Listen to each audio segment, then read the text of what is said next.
오늘도 참 애쓰셨습니다. 하루가 저물고 집안에 정적이 감돌 때 거실 소파에 앉아 텔레비전 소리만 멍하니 듣고 계시지는 않나요? 어느덧 우리 나이가 인생의 황혼기에 접어들었습니다. 자식들 다 키워 시집장가 보내고 이제는 한숨 돌릴 만한데 왜 마음 한구석은 찬바람이 쌩쌩 부는 것처럼 시릴까요? 내가 어떻게 키웠는데, 내가 저놈들 위해서 내 청춘 다 바쳤는데, 이런 생각이 불쑥불쑥 올라와 자다가도 눈을 뜨게 됩니다. 특히 명절이나 생일이 지나고 나면 혹은 자식 집에 다녀온 뒤에 그 서운함은 파도처럼 밀려옵니다. 전화 한 통 없는 휴대폰을 만지작거리며 바쁘겠지 스스로 위로해보지만 가슴속에 맺힌 응어리는 쉽게 풀리지 않습니다. 오늘 여러분과 함께 그 서운함의 실체를 한번 들여다보겠습니다.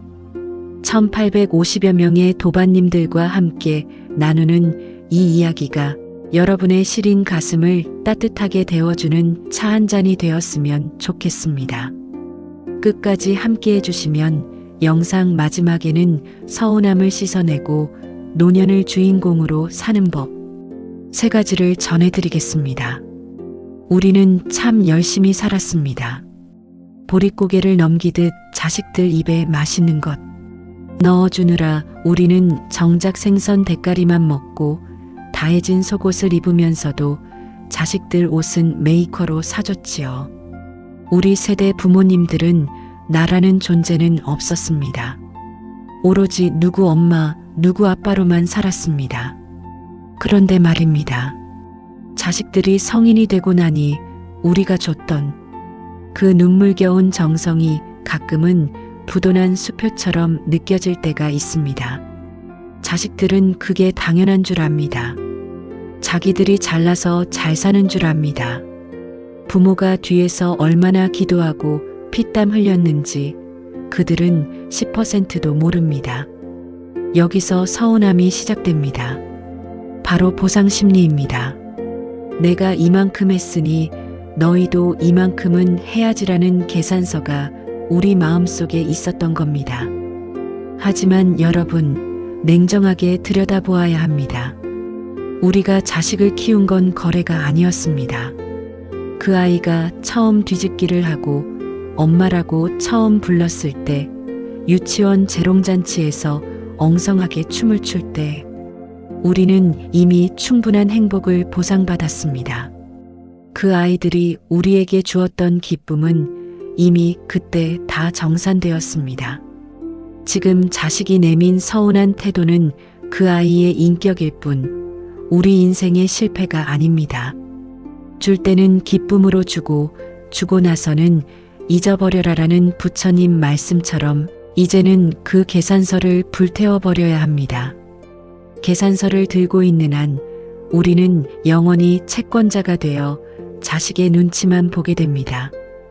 가끔 자식 집에 반찬을 해서 바리바리 싸들고 갔다가 상처받고 돌아오시는 분들 많으시죠?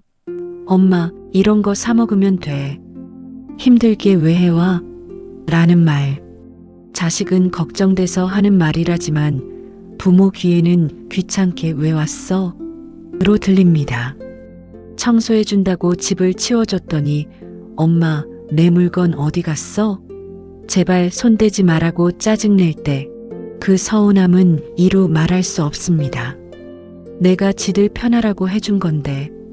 하지만 여러분, 자식이 가정을 꾸리는 순간 그 집은 남의 집입니다. 비록 내 자식의 집이지만 그 안의 규칙과 질서는 자식 내외의 것입니다. 우리는 자꾸 구원자가 되려고 합니다. 가서 도와줘야 하고 알려줘야 하고 챙겨줘야 한다고 생각합니다. 하지만 노년의 지혜는 침묵과 거리두기에서 나옵니다. 묻지 않으면 대답하지 말고 요청하지 않으면 도와주지 마세요. 그게 자식을 존중하는 길이고 내 자존감을 지키는 길입니다. 가장 서러운 순간은 언제인가요? 자식들 대화에 끼지 못할 때입니다. 손주들 교육 문제나 투자 이야기를 하는데 부모인 나는 모르는 소리만 합니다. 그때 소외감을 느끼죠. 하지만 당연한 겁니다. 시대가 변했습니다. 우리는 우리 시대의 역할을 다했습니다.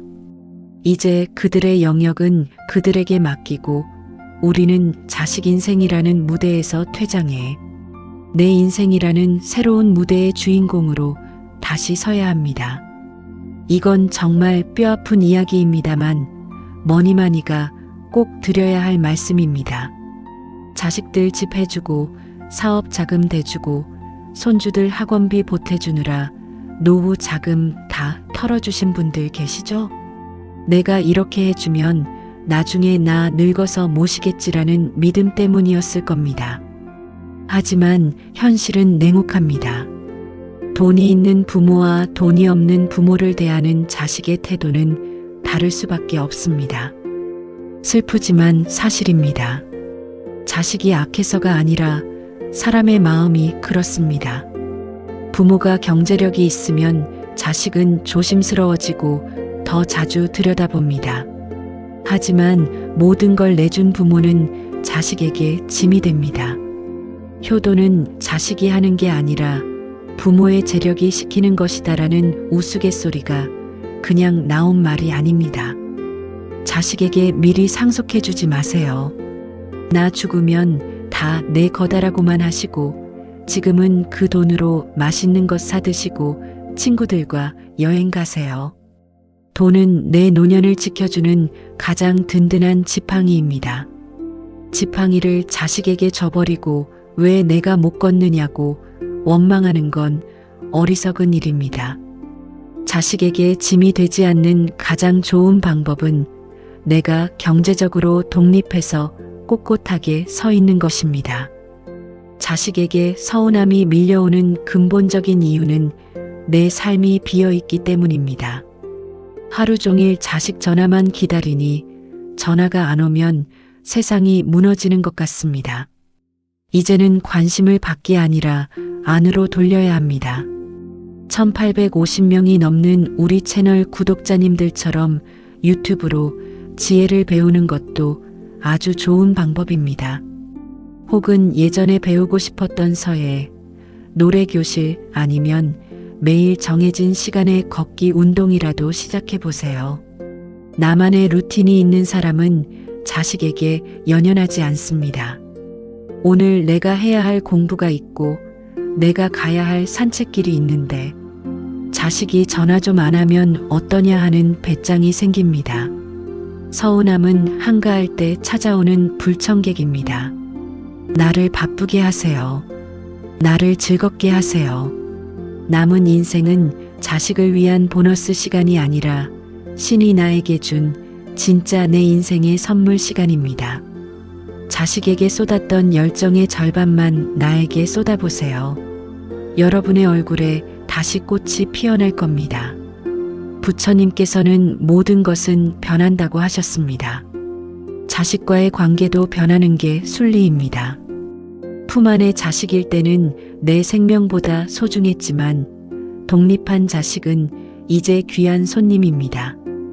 손님이 집에 오면 정성껏 대접하고 떠날 때는 아쉬워도 웃으며 보내줍니다. 손님 떨어 가지 말고 나랑 같이 살자. 왜 자주 안 오냐라고 떼를 쓰지 않지요. 자식도 마찬가지입니다. 오면 반갑게 맞이해주고 가면 잘 가라고 빌어주면 그뿐입니다. 자식에게 바라는 마음을 비우면 신기하게도 자식이 먼저 다가옵니다. 부모가 즐겁게 잘 지내고 있으면 자식은 그 활기찬 기운을 찾아오게 되어 있습니다. 반대로 맨날 서운하다, 아프다, 외롭다라고 하면 자식은 부담스러워서 도망갑니다. 품격 있는 노년은 자식에게 그리운 부모가 되는 것이지 미안한 부모나 지겨운 부모가 되는 게 아닙니다. 여러분, 오늘 이야기가 조금은 쓰리게 들렸을지도 모르겠습니다. 하지만 이건 여러분을 비난하는 게 아니라 여러분의 남은 인생이 정말 행복해지기를 바라는 머니마니의 진심입니다.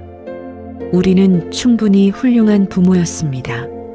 자식들 이만큼 키워낸 것만으로도 여러분은 이 세상에서 가장 위대한 일을 해내신 분들입니다. 이제 그 무거운 짐을 내려놓으세요. 자식에 대한 미련, 서운함, 원망. 오늘 이 영상과 함께 다 흘려보내셨으면 좋겠습니다. 거울 앞에 서서 내 얼굴을 가만히 들여다보세요. 주름살 하나하나가 자식을 위해 견뎌온 훈장입니다. 그 얼굴을 어루만지며 말해주세요. 그동안 정말 고생 많았다. 이제는 내가 너를 행복하게 해줄게. 여러분의 노년은 서러움의 계절이 아니라 가장 짙은 향기를 내뿜는 성숙의 계절입니다. 머니마니가 그 길에 항상 함께하며 따뜻한 위로를 전하겠습니다. 오늘 영상이 여러분의 마음에 작은 위로가 되었다면 나를 더 사랑하겠습니다라고 댓글 한 줄 남겨주세요. 그 다짐이 여러분의 인생을 바꿀 겁니다. 긴 시간 들어주셔서 감사합니다. 평온하고 따뜻한 밤 되시길 바랍니다. 그리고 어느덧 1850여 분의 도반님들과 함께하게 되었습니다.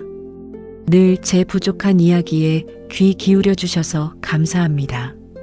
지금 여러분의 마음을 어루만져 줄 아주 특별한 이야기를 정성껏 녹음하고 있습니다.